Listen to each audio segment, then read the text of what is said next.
Hello, Children Heard and Seen. James Otley speaking. How can I help? I've been told I can't get any support as I'm no longer with the father of my children, that they're suffering. I'm looking after my grandchildren as their father killed their mother. My son's trying to get himself arrested. He wants to get sent to prison so he can see his dad.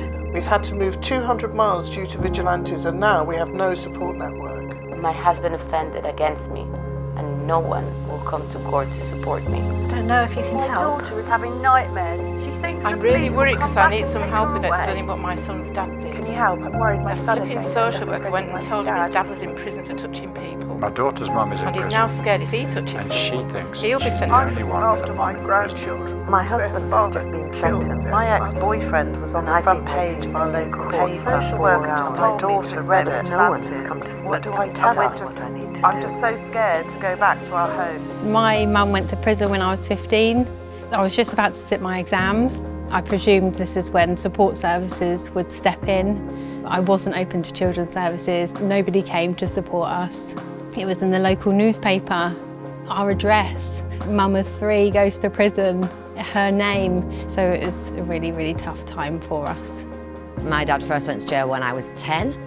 Of course, that was like a hugely traumatic experience to happen to us as a family, kind of ripped our family apart. But what we didn't realise was it was the start of what was a life sentence for me and my brother and my mum. And me and my brother were just left to fend for ourselves, really. Like, for me, I had lots of, I guess, mental health problems and went off the rails because there was no one there to support us. My dad went to prison when I was 7 years old. When my dad went to prison, it hit all the big newspapers, everybody knew. I was going to school and nobody was noticing changes in my behaviour, changes in my grades. Nobody picked up the bullying that I was suffering. There was absolutely no support. As a young child, I experienced parental imprisonment. My father and my mother both spent some time in jail when I was very young. And then as an adult, when I had my own children, unfortunately their father ended up in prison and I'd done a short time as well. It was just an awful, awful time in our lives. And then Children Heard and Seen came along and made me believe that it wasn't my fault and it wasn't the children's fault. Initially, when I set up Children Heard and Seen, what I was really concerned about was the statistic from a small piece of research about 65% of boys with a parent in prison went on to offend. So I thought that it would therefore be easy to be able to identify children and young people, that there would be some mechanism that someone would know who the children were. And I realised very quickly that we didn't know who the children and young people were that had a parent in prison. So with children with a parent in prison, Crest estimated there were 312,000, but that was an estimate. We don't actually know, yet we know how many Labradors are registered. And it seems a bit sad that we know more about Labradors than we do about children with a parent in prison. Just identifying where are the kids that are in need so these kids don't slip through the net and end up taking their lives or end up in jail or end up going off the rails, to make sure that they're not going unheard and unseen. Most people are surprised when we say that there are children and young people living on their own without an adult in the family home. Last year, in 1 month alone, we had 5 lots of children living on their own. We had an incident of one young person who was 15. He wasn't living on his own for weeks, he was living on his own for months. There was no gas or electricity, it had been turned off, and he was getting up every day and going to school and pretending that there was somebody at home. These children should be supported. It's not okay for a 15-year-old not to have a parent there and to be punished for what their parent has done. These children need support. A quarter of the children we support at the moment are only in Oxfordshire, the rest are in the wider part of the country. But that is because there's lack of provision up and down the country for children based in their communities wanting support.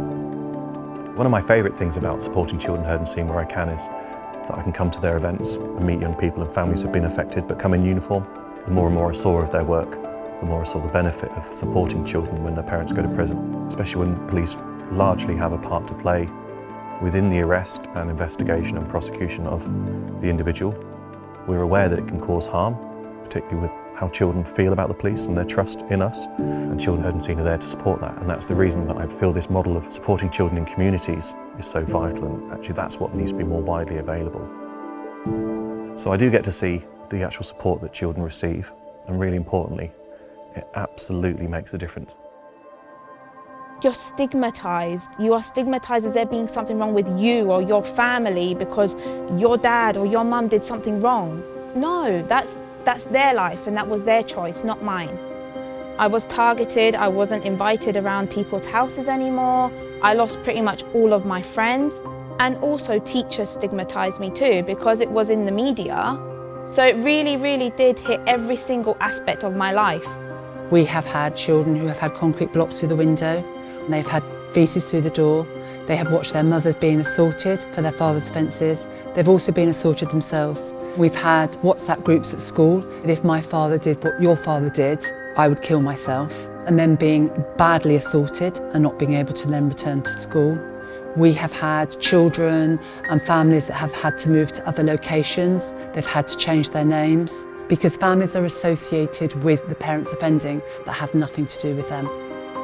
My friend's dad said that she shouldn't associate with me because my dad was in prison, and it made me feel very upset because I am not my dad and I didn't make any of the mistakes he did. Since being with Children Heard and Seen, I have recognised the fact that it's not my fault. They've basically just helped me understand and process how I feel in a supportive way where it's positive and it's not negative. The support that we offer is wide-ranging. We have children that don't know their parents in prison, so we design crib sheets with age-appropriate language, offence time, so it's very individual. So the parent, carer, grandparent can actually explain to the child why the parent is in prison. We have supported over 850 children and only 4 have offended. But it isn't about them offending, it is about breaking that intergenerational harm. For me, those years when he was in jail was really, really difficult, even to the point that I took an overdose once and tried to kill myself. And when I look back now on the amazing work that Children Heard and Seen is doing, it kind of makes me feel like, wow, I almost died, because of what I was going through, I couldn't cope.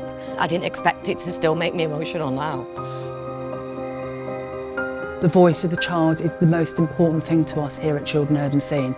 So it isn't about the relationship with the parent inside, it's about the impact of that parent's offending on the child and trying to reduce the harm that the child has experienced and giving them a safe space to actually process everything that's happened. So actually later on in life, they're not 10, 15 years, 20 years down the line, are still revisiting that trauma. I just thought I'd be forever living a life of crime, surrounded by people that are in jail. And now I know that we don't have to live that life anymore. And we can be good people and be part of a great community. One thing that really, really helped me was one of the workers took me out and she helped me apply for some jobs. And now, 4 years later, I'm in my 2nd year of university. And 5 years ago, I never believed that would be possible.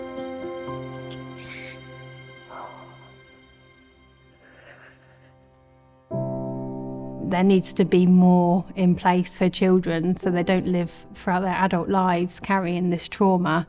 People need to listen, there needs to be stuff in place. It shouldn't be up to charities, there should be statutory requirements for these children to be supported. If I was looking back at myself, I'd say to her, you're going to be okay. But you shouldn't have had to go through all of that on your own.